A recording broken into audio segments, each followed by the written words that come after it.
الحمد لله نحمده ونستعينه ونستغفره ونؤمن به ونتوكل عليه ونعوذ بالله من شرور أنفسنا ومن سيئات أعمالنا من يهده الله فلا مضل له ومن يضلل فلا هادي له ونشهد أن لا إله إلا الله وحده لا شريك له ونشهد أن سيدنا ومولانا محمدا عبده ورسوله أما بعد فأعوذ بالله من الشيطان الرجيم بسم الله الرحمن الرحيم يا أيها الذين آمنوا اتقوا الله وقولوا قولا سديدا يصلح لكم أعمالكم ويغفر لكم ذنوبكم ومن يطع الله ورسوله فقد فاز فوزا عظيما اللهم صل على محمد وعلى آل محمد كما صليت على إبراهيم وعلى آل إبراهيم إنك حميد مجيد اللهم بارك على محمد وعلى آل محمد كما باركت على إبراهيم وعلى آل إبراهيم إنك حميد مجيد اللہ تعالیٰ نے انسانیت کی ہدایت کے لیے انبیاء علیہم السلام کو بھیجا۔ انبیاء علیہم السلام میں سے سب سے آخر میں نبی الانبیاء، امام الانبیاء، سید الانبیاء، خاتم الانبیاء حضرت محمد مصطفیٰ صلی اللہ علیہ وسلم کو بھیجا، اور حضور اکرم صلی اللہ علیہ وسلم کو اللہ تعالیٰ نے قرآن کریم آخری وحی عطا فرمائی۔ رسول اکرم صلی اللہ علیہ وسلم نے قرآن کریم صحابہ کرام رضی اللہ عنہ مجمعین کو پڑھایا، اور قرآن کریم کا مطلب مفہوم صحابہ کرام کو سکھایا۔ حضور اکرم صلی اللہ علیہ وسلم نے صحابہ کرام رضی اللہ عنہ مجمعین کی ایک جماعت کو تیار فرمایا اور آپ دنیا سے تشریف لے گئے۔ صحابہ کرام رضی اللہ تعالیٰ عنہ مجمعین نے رسول اکرم صلی اللہ علیہ وسلم سے جو کچھ حاصل کیا وہ تا حیات امت کو سکھاتے رہے اور عمل کر کے دکھاتے رہے، اور نبی کریم صلی اللہ علیہ وسلم کی شریعت کو نافذ فرماتے رہے۔ صحابہ کرام رضی اللہ تعالیٰ عنہ اجمعین کے آخری دور میں حضرت امام اعظم ابو حنیفہ نعمان بن ثابت رحمہ اللہ تعالیٰ پیدا ہوئے۔ حضرت امام اعظم ابو حنیفہ رحمہ اللہ تعالیٰ نے صحابہ کرام رضی اللہ تعالیٰ عنہ اجمعین کا مبارک دور دیکھا، اور صحابہ کرام رضی اللہ تعالیٰ عنہ اجمعین کے مبارک دور میں بعض صحابہ کرام رضی اللہ تعالیٰ عنہ اجمعین سے حضرت امام اعظم ابو حنیفہ رحمہ اللہ تعالیٰ نے دین مبارک حاصل بھی کیا، اور آپ نے پوری زندگی اس دین کرام کو سکھانے میں اور لکھوانے میں اور عمل کر کے دکھانے میں گزار دی۔ دیگر ائمہ کرام رحمہم اللہ تعالی نے بھی یہ کام سر انجام دیا، مگر جس طرح حضرت امام اعظم ابو حنیفہ رحمہ اللہ نے سر انجام دیا وہ اپنی مثال آپ تھے۔ اب ہمارے پاس الحمدللہ قرآن کریم اور قرآن کریم کی تشریح، حدیث اور قرآن کریم اور حدیث مبارک سے نکالے ہوئے مسائل فقہ اور دیگر علوم جو علماء کرام نے مرتب فرمائے، تحریر فرمائے، وہ ہمارے پاس کتابی شکل میں موجود ہیں۔ ہم نے ان علوم کو حاصل کرنا ہے، اور اس نیت سے حاصل کرنا ہے کہ ہم ان کے مطابق اپنی زندگی گزاریں اور امت کی زندگی کو شریعت کے مطابق لانے والے بنے۔ جب ہم اپنی زندگی کو شریعت کے مطابق گزاریں گے اور ہماری اس علمی محنت سے امت شریعت کے مطابق زندگی گزارے گی تو اللہ تعالیٰ راضی ہوں گے، اللہ تعالیٰ خوش ہوں گے، ہماری مغفرت فرمائیں گے، اللہ تعالیٰ قبر کے عذاب سے محفوظ فرمائیں گے، اللہ تعالیٰ اپنے کرم سے جنت میں مقام عطا فرمائیں گے، کیونکہ علوم کا بنیادی مقصد اللہ کو راضی کرنا ہے، علوم کا بنیادی مقصد اللہ کی خوشنودی ہے اور قیامت کے دن کے عذاب سے بچنا ہے۔ خوش قسمت ہیں وہ لوگ جن کو اللہ تعالیٰ علم الہی کے حصول کے لیے قبول فرما لے، خوش قسمت ہیں وہ لوگ جن کو اللہ تعالیٰ اپنا دین سیکھنے کے لیے قبول فرما لے، خوش قسمت ہیں وہ لوگ جن کو اللہ تعالیٰ اپنے راستے میں نکلنے کے لیے قبول فرما لے۔ مبارکباد کے مستحق ہیں وہ لوگ جو اپنی زندگیاں دین کا علم سیکھنے اور سکھانے کے لیے وقف کر دیں۔ اللہ تعالیٰ آپ حضرات کو قبول فرمائے اور آپ کی برکت سے مجھے بھی اللہ تعالیٰ قبول عطا فرمائے۔ ہمارے ہاں آپ کے علم میں ہے کہ 11 سے 15 شوال تک مرکز اہل سنت والجماعت میں طلباء کرام کا داخلہ ہوتا ہے اور 16 شوال کو سبق کا آغاز ہوتا ہے۔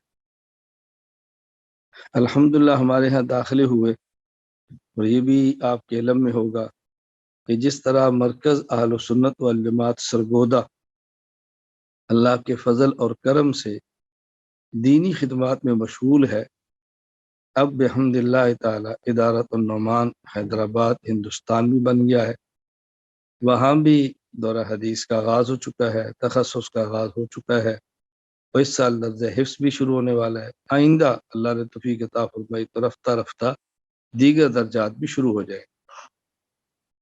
اسی طرح ہمارے ہاں آج کے افتتاحی سبق میں آسٹریلیا کی کلاس بھی شریک ہے، وہاں بھی الحمدللہ آغاز ہونے والا ہے، آج ان کا بھی پہلا سبق ہے۔ اللہ نے چاہا ہم اس طرح محنت کریں کہ باضابطہ آسٹریلیا میں مدرسہ بنے۔ الحمدللہ وہاں مرکز کی تعمیر موجود ہے، مسجد موجود ہے اور انتظامات ہیں، کچھ مزید ہو جائیں گے۔ اللہ تعالیٰ اسی طرح پورے عالم میں ہماری دعا ہے کہ اللہ تعالیٰ ایسی جگہیں نصیب فرما دے کہ جو عقائد کے لیے درسگاہ ہوں، مسائل کے لیے دالفتہ ہوں، اور اصلاح اور خانقاہ اخلاق کی تربیت کے لیے خانقاہ ہوں، یعنی ایسے مراکز بنے کہ جہاں 3 کام ہوں، عقائد بھی سکھائے جائیں، امت کو مسائل بھی بتائے جائیں، اور امت کے اخلاق کی اصلاح بھی کی جائے۔ نیت ہے، اس کے لیے کوشش بھی ہے، آپ دعا فرمائیں کہ اللہ تعالیٰ قبول فرما لے کہ دنیا کے ہر ملک میں ایسے اللہ تعالیٰ مراکز عطا فرما دیں جو عقائد کے سیکھنے کے لیے درسگاہ ہوں، مسائل کو پڑھنے اور سمجھنے کے لیے دارالافتاء ہوں، اور اخلاق کی تربیت کے حوالے سے وہ خانقاہ ہوں۔ اللہ تعالیٰ فرمائے گا۔ تو اس وقت ہمارے اس پہلے سبق میں باضابطہ جو حضرات شریک ہیں وہ ہندوستان ادارت النعمان کے طلباء ہیں، اور اسی طرح آسٹریلیا کے طلباء ہیں، اور مرکز اہل سنت والجماعت سرگودہ کے طلباء ہیں۔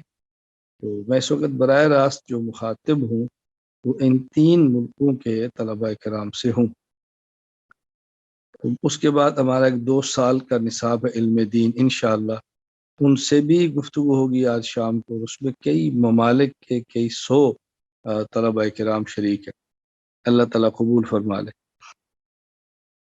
تو ہمارا جو نظم ہے 11 سے 15 شوال داخلہ ہوتا ہے، 16 شوال سبق کا افتتاح ہوتا ہے، تو آج یوں سمجھیں کہ تمام طلبہ کرام کا یہ پہلا سبق ہے، یہ پہلا سبق ہے، تو اس کو محض بیان نہ سمجھیں بلکہ اس کو اپنا سبق سمجھیں، اور باضابطہ کتب انشاءاللہ صبح بوقت تہجد آغاز ہو جائے گا، کیونکہ آپ کے علم میں ہے کہ ہمارے مرکز اہل سنت والجماعت میں تمام طلبہ کرام وہ درجہ حفظ کے ہوں یا درجہ کتبی ہوں یا درجہ تخصص فی العقائد الاسلامیہ کے ہوں، درجہ تخصص فی الافتاء کے ہوں، ان کا پہلا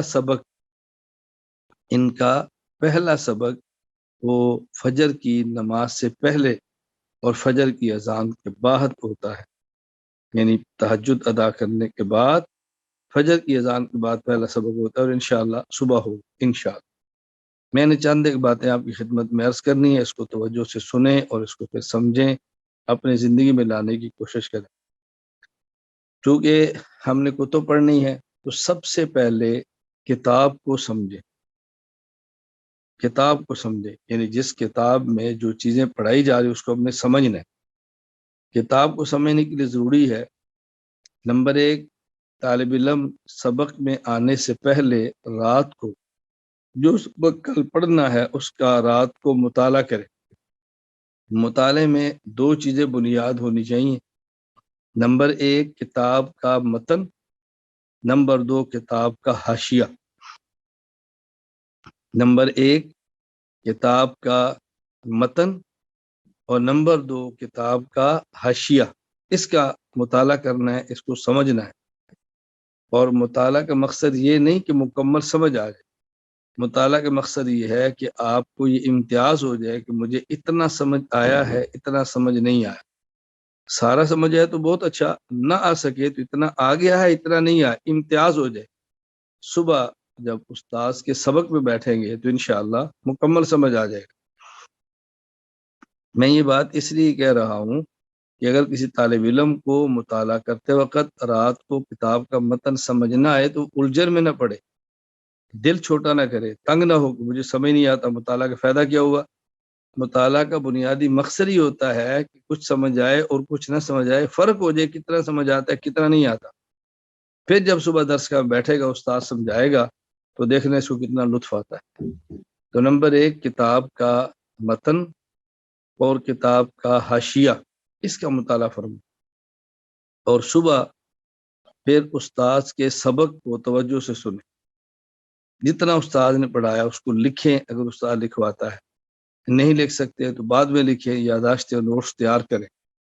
تو گویا کتاب کے سمجھنے کے لیے 3 چیزیں بنیادی ہیں، نمبر 1 کتاب کا متن، نمبر 2 کتاب کا حاشیہ، نمبر 3 استاد کی تقریر۔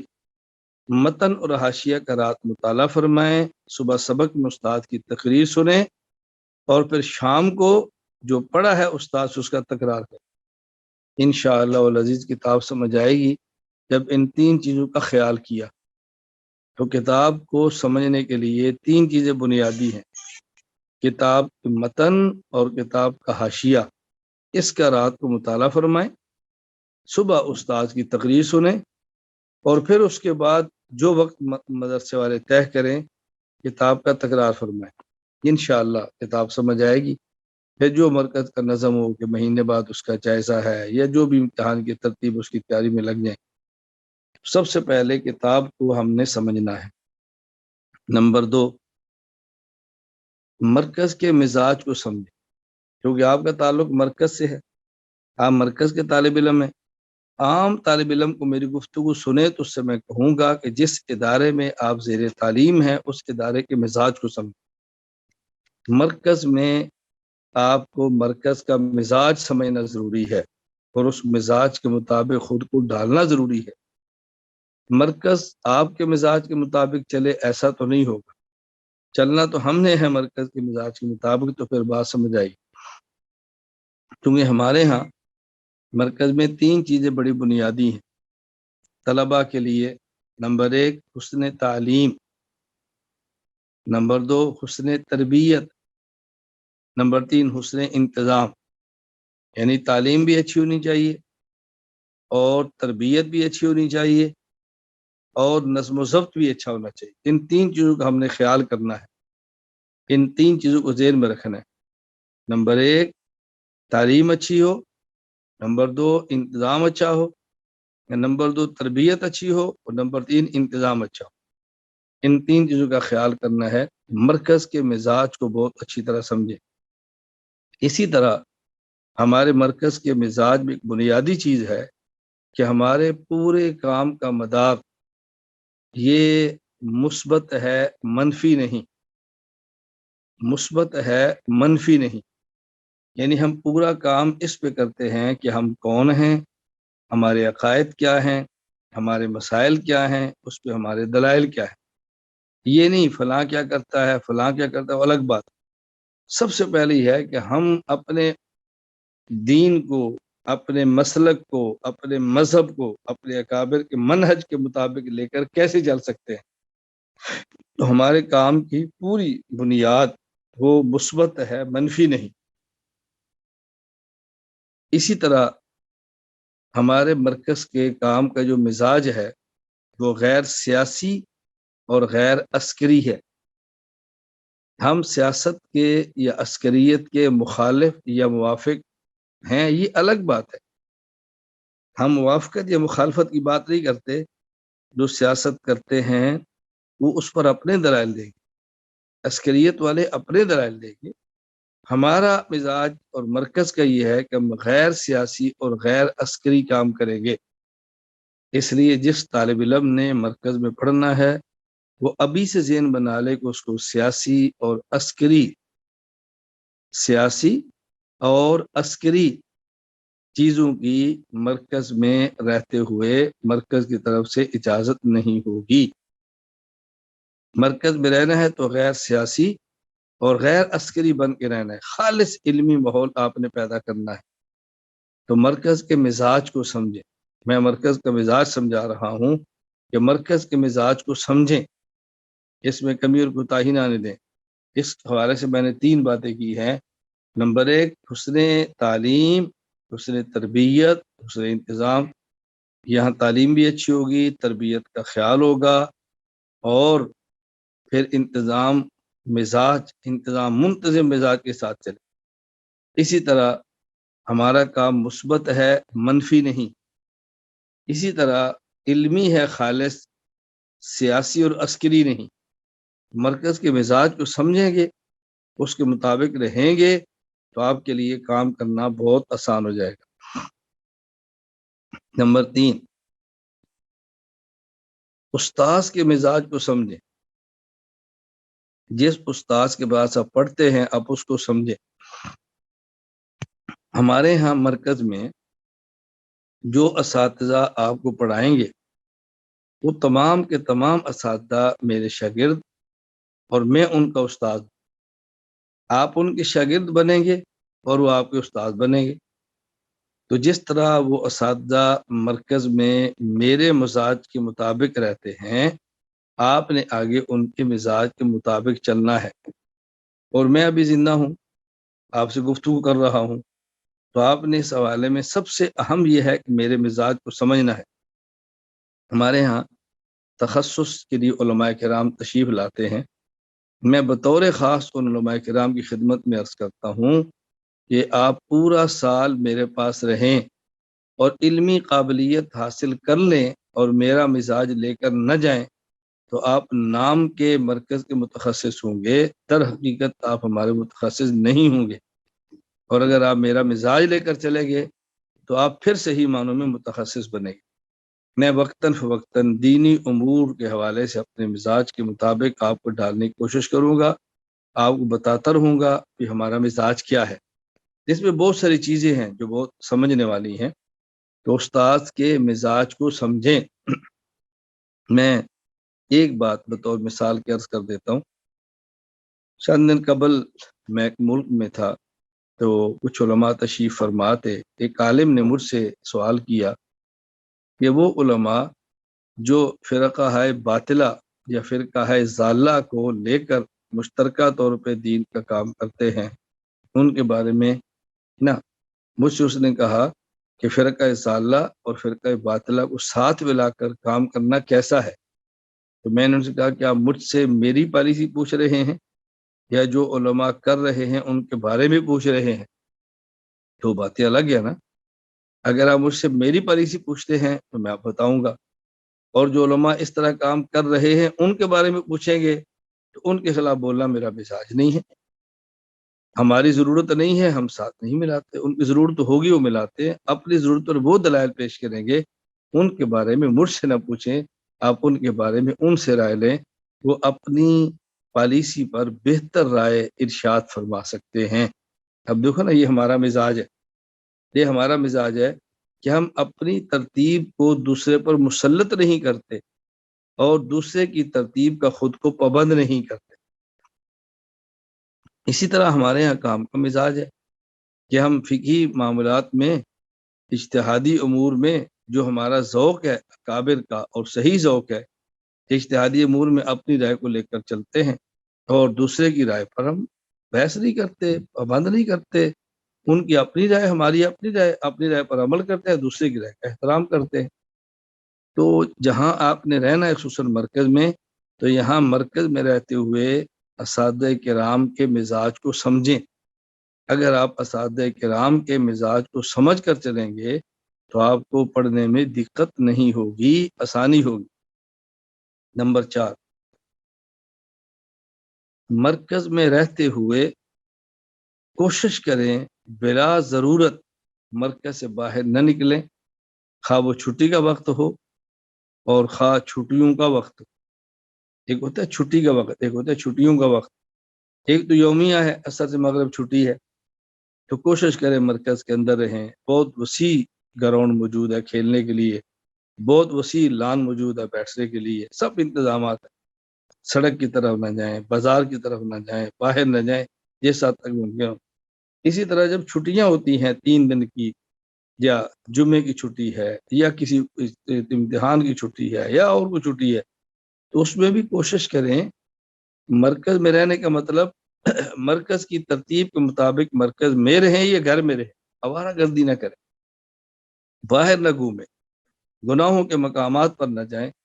اس سے طالب علم کے مزاج میں فساد آتا ہے اور دینی تعلیم حاصل کرنے میں دشواریاں پیش آتی ہیں، گناہوں کا مزاج بنتا ہے۔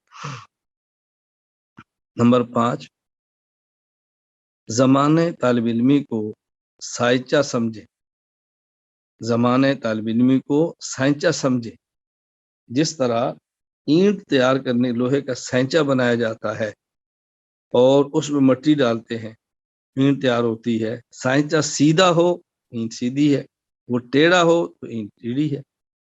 زمانہ طالب علمی زندگی بھر کے لیے سائنچہ ہے۔ جو اچھی عادات زمانہ طالب علمی میں پڑ جائیں وہ موت تک انسان کا ساتھ دیتی، اور جو گندی عادات زمانہ طالب علمی میں پڑ جائیں وہ موت تک انسان کا ساتھ نہیں چھوڑتی۔ اس لیے زمانہ طالب علمی میں اپنی عادات اچھی سے اچھی بناؤ اور بری سے بری عادات سے ہم بچیں۔ اپنا مزاج بنائیں تہجد، اپنا مزاج بنائیں اشراق، اپنا مزاج بنائیں اوابین، اپنا مزاج بنائیں ذکر، اپنا مزاج بنائیں تلاوت، اپنا مزاج بنائیں اچھے اخلاق، اپنا مزاج بنائیں تواضع، عاجزی، عبادات۔ تو زمانہ طالب علمی کو سائنچہ سمجھیں، بس اس میں خود کو معمولات کا پابند بنانے کی کوشش کریں۔ میں طلبہ کرام کو صرف ترغیب دینے کے لیے بات عرض کیا کرتا ہوں کہ میں نے جب ابتداءً درجہ کتب میں پڑھنا شروع کیا تو پہلے دن حضرت استاد محترم مولانا محمد اسلم شیخ پوری نبر اللہ مقدہ نے ہمیں اشراق کی عادت ڈالی، اور آج دیکھیں کتنے سال گزر گئے۔ 85 میں میں نے درجہ اولا کیا، 85 میں کتنے سال گزر گئے، 95، 5، 15، 30، اور اس کے بعد اب 37، 38 سال ہونے والے ہیں۔ الحمدللہ اشراق کی نماز میری چل رہی ہے۔ کبھی سفر میں کوئی جہاز کا ایسا سفر ہو کہ ممکن نہ ہو، مگر الحمدللہ اکثر مقامات میں ایئرپورٹس پر بھی اللہ تعالیٰ توفیق عطا فرما دیتے۔ تو ایک مزاج بنا لیں۔ زمانے طالب علمی سے تہجد کی عادت پڑی تھی، اللہ کا کرم ہے کہ چل رہی ہے، تو جو عادات زمانہ طالب علمی سے ڈال لیں گے مزاج بن جائے گا۔ تو زمانہ طالب علمی کو سائنچہ سمجھو، اس کے اندر کوشش کریں اپنے آپ کو شریعت کا پابند کریں، نوافل کا پابند کریں، اذکار کا پابند کریں، تلاوت کا پابند کریں، مطالعہ کا عادی بنائیں، تکرار کا عادی بنائیں، کتاب کو سمجھنے کا ذوق پیدا فرمائیں، اس کا بہت خیال کریں۔ طالب علم کو بہت اہتمام کرنا چاہیے۔ اللہ تعالیٰ مجھے اور آپ کو بات سمجھنے کی توفیق عطا فرمائے۔ کہ میں نے آج کی مجلس میں آپ کی خدمت میں 5 باتیں عرض کی ہیں۔ نمبر 1، کتاب کو سمجھیں، اس کے لیے متن اور حاشیہ مطالعہ فرمائیں، صبح استاد کی تقریر توجہ سنیں اور شام استاد کی تقریر کا تکرار کریں۔ نمبر 2، مرکز کے مزاج کو سمجھیں۔ نمبر 3، استاد کے مزاج کو سمجھیں۔ نمبر 4، مرکز سے باہر بلا وجہ نکلنے سے احتراز کریں۔ نمبر 5، زمانہ طالب علمی کو سائنچہ سمجھیں، اس عمر میں خیر کی عادات ڈالیں۔ اللہ تعالیٰ مجھے بھی اور آپ کو بھی عمل کرنے کی توفیق عطا فرمائے۔ باقی انشاءاللہ جو اساتذہ کرام آپ کو ہدایات دیں، ان ہدایات پر پابندی کریں۔ تو دعا کے بعد آپ حضرات کے لیے دعوت کا اہتمام ہے، آپ کے علم میں ہے کہ میں طلبہ کرام کی ہر مہینہ ایک دعوت مختصر سی کرتا ہوں۔ تو آج سال کا آغاز ہے، تو پہلی دعوت آج ہوگی، آپ اس کو قبول فرمائیں اور ہر ماہ دعوت قبول فرما کے مجھے اپنا شکریہ ادا کرنے کا موقع عطا فرمائیں۔ یہ آپ کا احسان ہے ہمارے اوپر کہ آپ ہماری دعوت کو قبول فرماتے ہیں۔ اللہ تعالیٰ مجھے اور آپ سب کو دین متین کی خدمت کے لیے قبول فرما لے۔ الحمدللہ رب العالمین والصلاة والسلام علی رسولہ وعلی آلہ واصحابہ اجمعین۔ یا اللہ، یا کریم اللہ، ہمارے گناہوں کو معاف فرما دے۔ اے کریم اللہ، ہماری خطاؤں سے درگزر فرما دے۔ اے کریم اللہ، ہماری حاجات کو پوری فرما دے، ہماری ضروریات کو پورا فرما دے۔ یا اللہ، تقاضوں کو پورا فرما دے۔ یا اللہ، یا اللہ، یا اللہ، علم کی برکت عطا فرما دے، علم کے الفاظ بھی عطا فرما۔ یا اللہ، اس کی روحانیت بھی عطا فرما۔ یا اللہ، جو فوائد ہیں وہ سارے عطا فرما، جو فضائل ہیں وہ سارے عطا فرما۔ علم کے مطابق عمل کرنے کی توفیق عطا فرما۔ جن اساتذہ کرام سے ہم نے قاعدہ پڑھا، قرآن کریم پڑھا، کتب پڑھی، اے اللہ ان میں جو وفات پا گئے ان کی مغفرت فرما، درجات بلند فرما۔ ہماری تمام نفلی عبادات کو ان کو اجر عطا فرما۔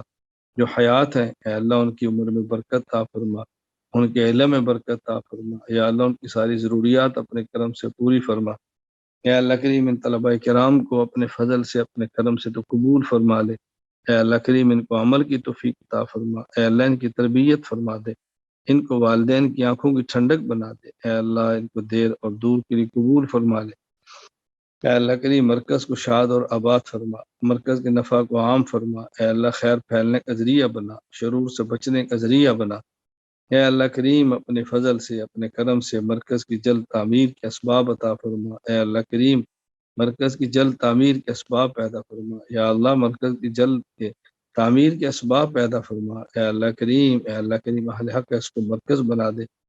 اے اللہ جس طرح ہم نے اس کا مرکز اہل سنت والجماعت نام رکھا، اپنے کرم سے پوری دنیا کے اہل سنت والجماعت مرکز بنا دے۔ اے اللہ اس کو مرجع عوام و خواص بنا دے۔ اے اللہ کریم، اے اللہ کریم، اے اللہ کریم اپنے فضل سے اہل خیر کو متوجہ فرما، اہل ذکر کو متوجہ فرما، اہل علم کو متوجہ فرما۔ اے اللہ طلباء کرام کے قلوب کو متوجہ فرما۔ جو طلباء تشریف لائے ہیں ان کی صحیح خدمت کرنے کی توفیق عطا فرما۔ یا اللہ ان طلباء کی خدمت کی توفیق عطا فرما۔ اے اللہ کریم ان طلباء کی تربیت کی توفیق عطا فرما۔ اے اللہ انتظامی مزاج بنانے کی توفیق عطا فرما۔ اے اللہ کریم اپنے فضل سے، اپنے کرم سے تو ہم سے راضی ہو جا۔ یا اللہ تو ہم سے راضی ہو جا۔ جو اساتذہ کرام یہاں مرکز میں پڑھا رہے ہیں یا اللہ تو ان کو اپنی شان کے مطابق اجر عطا فرما۔ اے اللہ کریم ان کو صحت عطا فرما۔ اے اللہ ان کو عافیت عطا فرما، ان کی ساری ضرورتیں اپنے فضل و کرم سے پوری فرما۔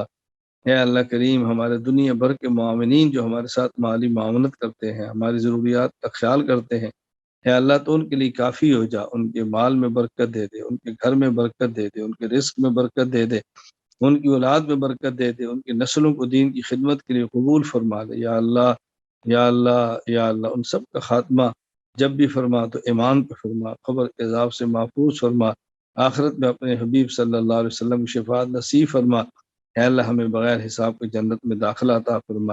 اے اللہ کریم جو دعائیں مانگی اپنے کرم سے قبول فرما لے، یا اللہ تو قبول فرما لے، اے اللہ کریم تو قبول فرما لے۔ ہمیں ان گناہوں سے، ان بدعمالیوں سے محفوظ فرما جو تیرے دین کی محرومی کا سبب بن جائے۔ اللہ و نیک اعمال عطا فرما جو تیرے دین کی خدمت کا ذریعہ بن جائے۔